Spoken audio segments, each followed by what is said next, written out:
मंत्रालय ने लॉन्च किया प्रोजेक्ट परी। प्रोजेक्ट के तहत 46वीं विश्व धरोहर समिति की बैठक को मिलेगी नई दिशा। नई दिल्ली में आयोजित होगी बैठक। फिर से बढ़ी माउंट एटना और स्ट्रोम्बोली की सक्रियता। आसपास के क्षेत्रों में जारी हुआ अलर्ट। इटली में स्थित है सक्रिय ज्वालामुखी। जारी हुआ डिजिटल भारत निधि के लिए मसौदा नियम। यूनिवर्सल सर्विस ऑब्लिगेशन फंड का लेगा स्थान। ग्रामीण इलाकों के दूर दराज क्षेत्रों में देगा दूर संचार कनेक्टिविटी को बढ़ावा। World network of biosphere reserve की संख्या में हुई वृद्धि। यूनेस्को ने शामिल किए 11 नए biosphere reserve. Man and biosphere कार्यक्रम के तहत शामिल हुए बायोस्फीयर रिजर्व। महिला उद्यमिता मंच और ट्रांस यूनियन सिबिल ने की शहर कार्यक्रम की शुरुआत। महिलाओं को सशक्त बनाने में महत्वपूर्ण भूमिका निभाएगा शहर। महिला उद्यमियों में होगी वृद्धि।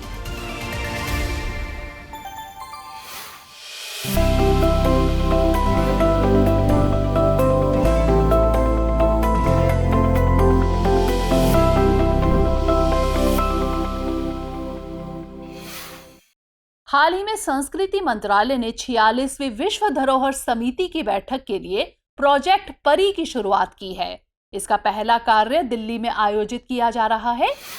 बता दें कि प्रोजेक्ट परी यानी भारत की सार्वजनिक कला भारत सरकार के संस्कृति मंत्रालय की एक पहल है। यह पहल ललित कला अकादमी और राष्ट्रीय आधुनिक कला संग्रहालय द्वारा संचालित की जा रही है। इसके तहत देश भर में 150 से अधिक विजुअल कलाकारों को आमंत्रित किया है। इनमें महिला कलाकारों को भी शामिल किया गया है। ये कलाकार आगामी कार्यक्रम के लिए सार्वजनिक स्थानों के सौंदर्यीकरण के लिए राष्ट्रीय राजधानी में विभिन्न स्थलों पर काम कर रहे हैं। इसका उद्देश्य आधुनिक विषयों और तकनीकों का प्रयोग करते हुए प्राचीन लोक कला और संस्कृति को दुनिया के सामने लाना है, जिनकी अभिव्यक्तियां भारतीय समाज में कला के अंतर्निहित मूल्य को प्रदर्शित करती हैं। इस प्रोजेक्ट के तहत भारत के विभिन्न राज्यों की प्रसिद्ध पारंपरिक कला, मूर्तियां, भित्ति चित्र शामिल हैं।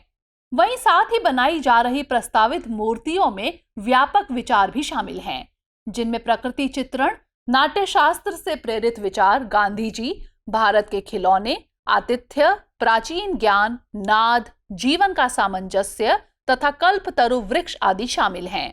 इसके अलावा कुछ कलाकृतियों को भीमबेटका और भारत के 7 प्राकृतिक विश्व धरोहर स्थलों से प्रेरित होकर शामिल किया गया है।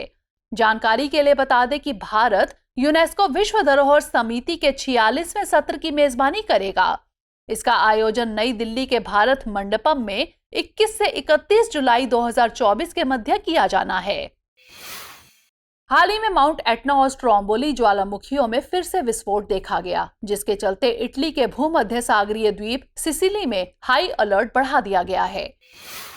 बता दें कि माउंट एटना सिसिली के पूर्वी तट पर स्थित एक सक्रिय स्ट्रैटो ज्वालामुखी है, जो कि अफ्रीकी और यूरेशियन प्लेट के सबडक्शन जोन पर स्थित है।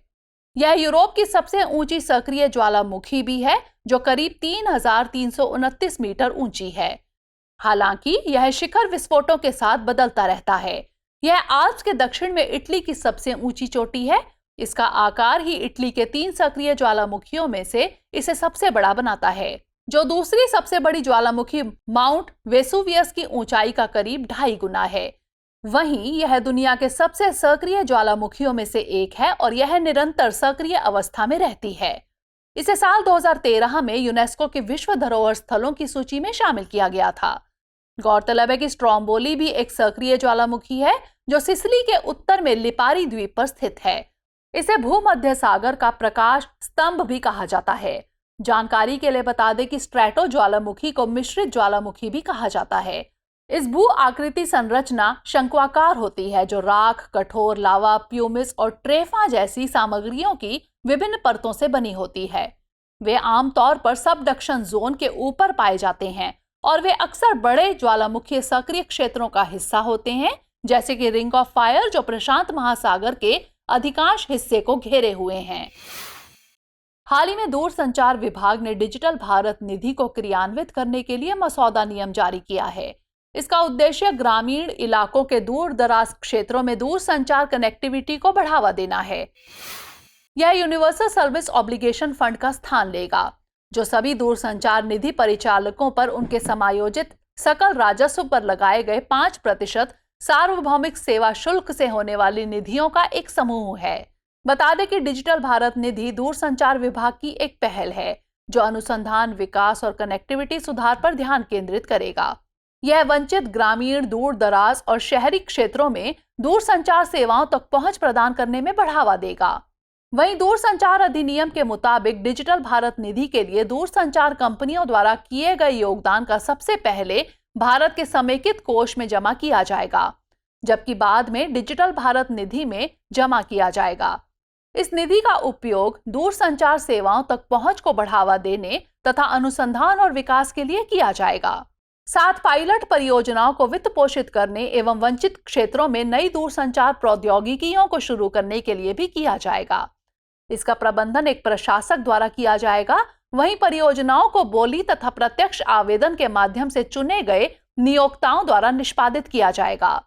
जानकारी के लिए बता दें कि यूनिवर्सल सर्विस ऑब्लिगेशन फंड की स्थापना साल 2003 में की गई थी, जिसे आर्थिक रूप से वंचित क्षेत्रों में दूरसंचार सेवाओं को बढ़ाने के लिए स्थापित किया गया था। हाल ही में कुफोस ने घोषणा की है कि पर्ल स्पॉट फिश के उत्पादन को बढ़ावा देने के लिए जीनोम एडिटिंग मिशन की शुरुआत करेगा। इसका उद्देश्य जीनोम एडिटिंग से पर्ल स्पॉट्स के प्रजनन और सीड्स प्रोडक्शन को बढ़ावा देना है। गौरतलब है कि कुफोस यानी केरल मत्स्य पालन और महासागर अध्ययन विश्वविद्यालय देश का पहला मत्स्य विश्वविद्यालय है। बता दें कि पर्ल स्पॉट फिश को केरल में करीमीन के नाम से जाना जाता है। यह एक देशी मछली है जो सामान्यतः प्रायद्वीपीय भारत के पूर्वी और दक्षिण पश्चिमी तटों पर पाई जाती है। यह खारे और मीठे पानी दोनों वातावरणों में पाई जाती है। इसे विशेष रूप से केरल, तमिलनाडु और कर्नाटक के बैक वाटर क्षेत्रों में पाया जाता है। इसका शरीर ऊपर की ओर दबा हुआ है और मुंह छोटा है। इसके शरीर का रंग हरा भूरा होता है, जिस पर सफेद बिंदु होते हैं, जो इसे पर्ल स्पॉट का नाम देते हैं। यह आमतौर पर अप्रैल से जून के बीच प्रजनन करती है। वहीं यह वसा, उच्च प्रोटीन तथा ओमेगा 3 फैटी एसिड से भरपूर होती हैं, जो हृदय और मस्तिष्क को स्वस्थ रखने में मदद करता है। जबकि यह प्रजाति विटामिन डी और राइबोफ्लेविन के साथ साथ कैल्शियम और फास्फोरस जैसे खनिजों से भी समृद्ध होती है। जानकारी के लिए बता दें कि जीनोम एडिटिंग एक तकनीक है जिसका उपयोग जीवों के डीएनए में विशेष बदलाव करने के लिए किया जाता है। इस प्रक्रिया के दौरान वैज्ञानिक जीव के जीनोम में विशिष्ट स्थानों पर जीन को जोड़ने, हटाने या संशोधित करने के लिए विभिन्न तरीकों का उपयोग करते हैं। इसकी सबसे प्रमुख और व्यापक रूप से उपयोग की जाने वाली तकनीक क्रिस्पर-कास9 यानी clustered regularly interspaced short palindromic repeats है। हाल ही में यूनेस्को ने 11 नए बायोस्फीयर रिजर्व को world network of biosphere reserve में शामिल किया।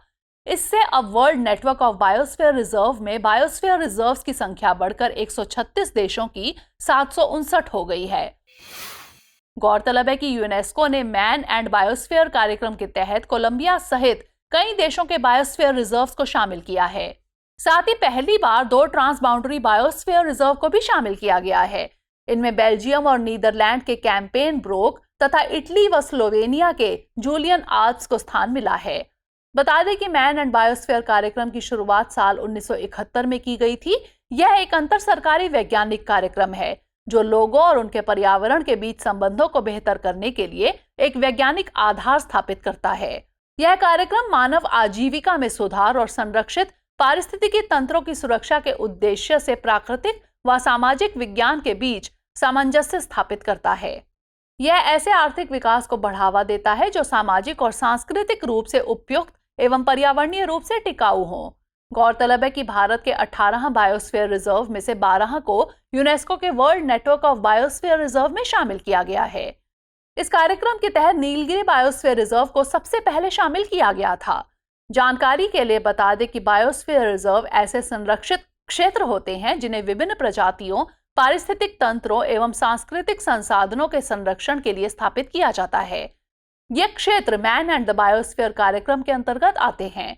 इसका मुख्य उद्देश्य जैव विविधता का संरक्षण, अनुसंधान और शिक्षा को बढ़ावा देना है और साथ ही स्थानीय समुदायों के बीच पर्यावरणीय टिकाऊपन को प्रोत्साहित करना होता है। इसके 3 प्रमुख घटक होते हैं, जिनमें कोर, बफर और ट्रांजिशन जोन शामिल हैं। हाल ही में भारत कोडेक्स एलिमेंटेरियस कमीशन की कार्यकारी समिति की 86वीं बैठक में शामिल हुआ।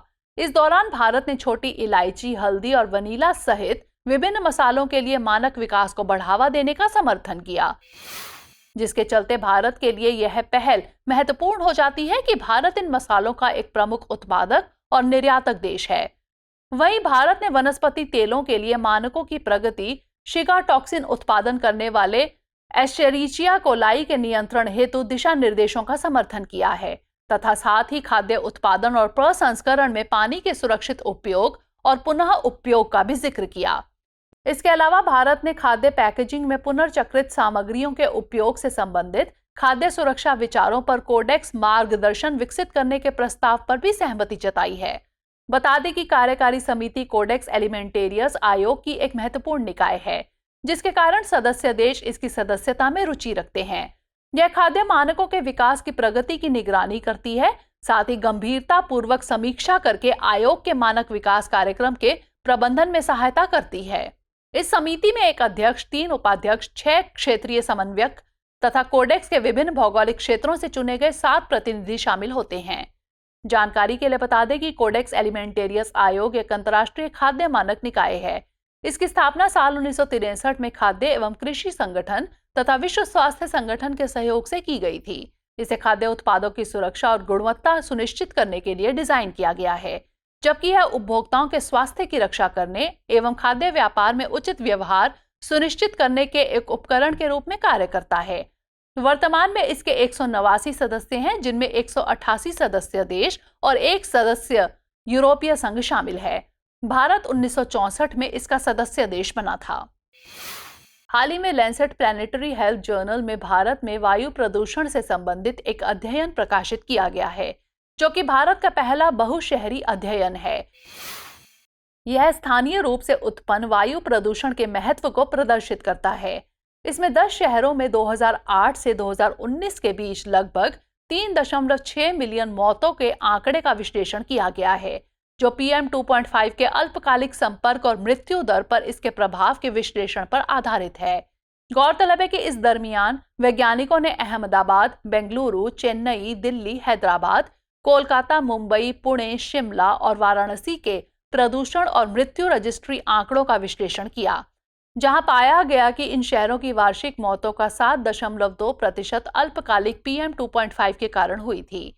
वहीं अध्ययन में पाया गया कि PM 2.5 के प्रदूषण से दैनिक संपर्क से इन शहरों में मृत्यु दर का जोखिम काफी बढ़ जाता है। ऐसे में आंकड़ों की माने तो दिल्ली में हर साल करीब 12,000 मौतें वायु प्रदूषण से होती थी, जबकि शिमला में 2008 से 2019 के बीच हर साल 59 मौतें होती थी, जो 10 शहरों में सबसे कम है। इसी अवधि में बेंगलुरु में 2102 मौतें हुई थी। जानकारी के लिए बता दें कि PM 2.5 यानी पार्टिकुलेट मैटर वायुमंडल में मौजूद बेहद छोटे ठोस कण और तरल बूंदों का मिश्रण है। इनका व्यास 2.5 माइक्रोमीटर या उससे कम होता है। यह कण इतने छोटे होते हैं कि इन्हें केवल माइक्रोस्कोप से ही देखा जा सकता है और ये फेफड़ों में जाकर श्वसन तंत्र की समस्याएं, अस्थमा और ब्रोंकाइटिस जैसी बीमारियां उत्पन्न कर सकते हैं। इनका उत्सर्जन वाहन, औद्योगिक प्रक्रियाएं, घरेलू तथा प्राकृतिक स्रोतों से होता है। हाल ही में महिला उद्यमिता मंच और ट्रांस यूनियन सिबिल ने शहर कार्यक्रम की शुरुआत की है। इस पहल का मकसद महिला उद्यमियों के बीच वित्तीय ऋण तक पहुंच और प्रबंधन के बारे में जागरूकता बढ़ाना है।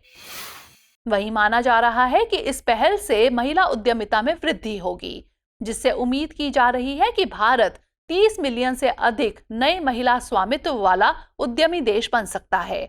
ऐसे में संभावना जताई जा रही है कि करीब 150 से 170 मिलियन नौकरियों का सृजन होगा। बता दें कि शहर यानी मानव संसाधन सशक्तिकरण सोसाइटी एक क्रेडिट शिक्षा कार्यक्रम है, जो महिला व्यवसायियों को वित्तीय साक्षरता और व्यावसायिक कौशल के साथ सशक्त बनाएगा। यह महिला उद्यमिता कार्यक्रम के महिला सहयोगात्मक वित्त पोषण का हिस्सा है। गौरतलब है कि महिला उद्यमिता मंच भारत सरकार की एक प्रमुख पहल है, जिसे नीति आयोग द्वारा शुरू किया गया है। इसका मकसद महिला उद्यमियों को एक ऐसा मंच प्रदान करना है जहां वे अपने व्यावसायिक विचारों को साझा कर सके और व्यावसायिक चुनौतियों का समाधान प्राप्त कर सकें। यह महिला उद्यमियों को विभिन्न संसाधन, प्रशिक्षण, मार्गदर्शन और नेटवर्किंग के अवसर प्रदान करता है। जानकारी के लिए बता दें कि ट्रांस यूनियन सिबिल यानी credit information bureau India limited एक प्रमुख क्रेडिट सूचना ब्यूरो है जो व्यक्तियों एवं व्यवसायों की क्रेडिट जानकारी को एकत्रित और विश्लेषित करती है। इसका उद्देश्य बैंकों, वित्तीय संस्थानों और क्रेडिट ग्रांटर्स को विश्वसनीय क्रेडिट जानकारी प्रदान करना है। तो फिलहाल इस बुलेटिन में इतना ही। खबरों के बाद अब बुलेटिन से जुड़े 5 सवालों पर डालते हैं एक नजर। आज के बुलेटिन पर आधारित 5 प्रश्न इस प्रकार हैं। पहला प्रश्न है, कोडेक्स एलिमेंटेरियस आयोग के संबंध में निम्नलिखित कथनों पर विचार कीजिए। 1. यह विश्व व्यापार संगठन का एक शासी निकाय है। 3. यह खाद्य उत्पादों की सुरक्षा और गुणवत्ता सुनिश्चित करने के लिए डिजाइन किया गया है। उपर्युक्त में से कितने कथन सही हैं या फिर हैं? केवल 1, केवल 2, सभी 3 या फिर इनमें से कोई नहीं। अगला प्रश्न, PM 2.5 के संदर्भ में निम्नलिखित कथनों पर विचार कीजिए। 1. इनका व्यास 2.5 माइक्रोमीटर से अधिक होता है। 3. इसका उत्सर्जन वाहन, औद्योगिक प्रक्रियाओं, घरेलू तथा प्राकृतिक स्रोतों से होता है। उपर्युक्त में से कितने कथन सही हैं या फिर हैं? केवल 1, केवल 2, सभी 3 या फिर इनमें से कोई नहीं। अगला प्रश्न, माउंट एटना ज्वालामुखी के संदर्भ में निम्नलिखित कथनों पर विचार कीजिए। 1. यह एक सक्रिय स्ट्रैटो ज्वालामुखी है। 2. यह अफ्रीकी और यूरेशियन प्लेट के सबडक्शन जोन पर स्थित है। 3.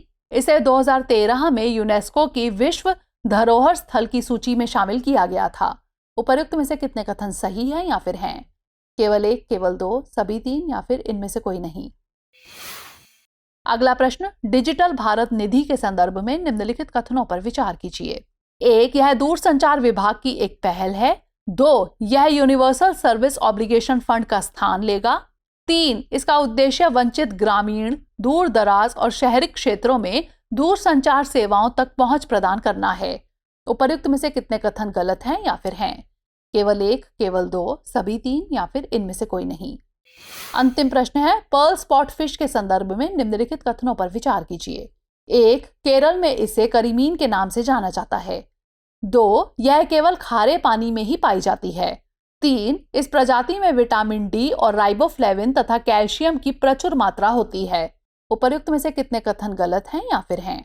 केवल 1, केवल 2, सभी 3 या फिर इनमें से कोई नहीं। चलते चलते डालते हैं कुछ छोटी मगर जरूरी खबरों पर एक नजर। हाल ही में वैज्ञानिकों ने विश्व की सबसे पुरानी ज्ञात गुफा चित्रकला की खोज की है। इसकी खोज वैज्ञानिकों ने इंडोनेशिया के सुलावेसी द्वीप में लैंग करम्पुआंग गुफा में की है, जहां शोधकर्ता बताते हैं कि यह चित्रकला 51,200 साल पहले बनाई गई थी, जबकि इससे पहले सबसे पुरानी ज्ञात चित्रकला सुलावेसी की लैंग तेदोंग गुफा में खोजी गई थी, जो लगभग 45,500 साल पुरानी है। इसकी तिथि का पता यूरेनियम आधारित डेटिंग तकनीक का उपयोग करके किया गया है। इसमें गहरे लाल रंग में एक खड़े सुअर और 3 छोटी मानव जैसी आकृतियों के चित्र हैं। यह चित्रकला प्राचीन लोगों की मानसिक क्षमता को प्रदर्शित करती हैं। हाल ही में दक्षिणी कैलिफोर्निया विश्वविद्यालय के वैज्ञानिकों ने एक अभूतपूर्व खोज की है। इस खोज के मुताबिक पृथ्वी का आंतरिक कोर लगभग 2010 से ग्रह की सतह के संबंध में धीमा हो रहा है। यह खोज हमारे ग्रह की सबसे भीतरी परत की गति के संबंध में वैज्ञानिक समुदाय में लंबे समय से चली आ रही बहस का समाधान करती है। बता दें कि पृथ्वी का आंतरिक कोर लोहा और निकेल धातुओं से बना है। कोर या क्रोड़ पृथ्वी की सबसे अधिक गहराई वाली परत है। यह बाहरी और आंतरिक कोर में विभाजित है। आंतरिक कोर की घूर्णन गति बाहरी कोर में उत्पन्न चुंबकीय क्षेत्र और पृथ्वी के मेंटल के भीतर गुरुत्वाकर्षण प्रभावों से प्रभावित होती है। हाल ही में कर्नाटक सरकार ने स्कूलों में नावु मनुजारू कार्यक्रम शुरू करने की घोषणा की है। इस कार्यक्रम की घोषणा 2024-25 के राज्य बजट में की गई थी, जिसका उद्देश्य बच्चों में संविधान में निहित मूल्यों को विकसित करना है। यह कार्यक्रम सभी सरकारी सहायता प्राप्त और गैर सहायता प्राप्त प्राथमिक और उच्च विद्यालयों में शुरू शैक्षणिक वर्ष से शुरू करने का आदेश दिया गया है। इसका उद्देश्य सभी शैक्षणिक संस्थानों को सामाजिक सद्भाव, सहिष्णुता और वैज्ञानिक स्वभाव को बढ़ावा देना है। इसमें 2 घंटे की साप्ताहिक चर्चा और संवाद शामिल है, जिसमें सामाजिक सद्भाव, स्थानीय और राष्ट्रीय त्योहारों के महत्व, लोक खेलों और खेलकूद पर चर्चा होगी। साथ ही समाज सुधारकों के विचारों की खोज, स्थानीय स्थलों का दौरा, एकल परिवार, असमानता उन्मूलन आदि जैसे संवैधानिक मूल्यों पर चर्चा पर भी ध्यान दिया जाएगा। हाल ही में भारतीय विदेश मंत्री कजाकिस्तान के अस्ताना में शंघाई सहयोग संगठन के वार्षिक शिखर सम्मेलन में शामिल हुए। बता दें कि शंघाई सहयोग संगठन एक अंतर्राष्ट्रीय संगठन है जिसका उद्देश्य क्षेत्रीय सुरक्षा, आर्थिक और सांस्कृतिक सहयोग को बढ़ावा देना है। इसका मुख्यालय बीजिंग में स्थित है। इसके वर्तमान सदस्यों में चीन, रूस, Bharat, Pakistan, Kazakhstan, Kyrgyzstan, Tajikistan, Uzbekistan और ईरान शामिल हैं, जबकि बेलारूस, मंगोलिया और अफगानिस्तान SCO के 3 पर्यवेक्षक देश हैं। गौरतलब है कि वर्ष 2017 में भारत के साथ पाकिस्तान भी इसका स्थायी सदस्य बना था। वहीं इसके साथ भारत का जुड़ाव वर्ष 2005 में एक पर्यवेक्षक देश के रूप में शुरू हुआ। हाल ही में राष्ट्रपति द्रौपदी मुर्मू ने ओडिशा के भुवनेश्वर में उदयगिरी और खंडगिरी गुफाओं का दौरा किया। साथ ही राष्ट्रपति द्रौपदी मुर्मू ने पवित्र शहर पुरी में भगवान जगन्नाथ, भगवान बलभद्र, देवी सुभद्रा और भगवान सुदर्शन की विश्व प्रसिद्ध रथ यात्रा के भी दर्शन किए।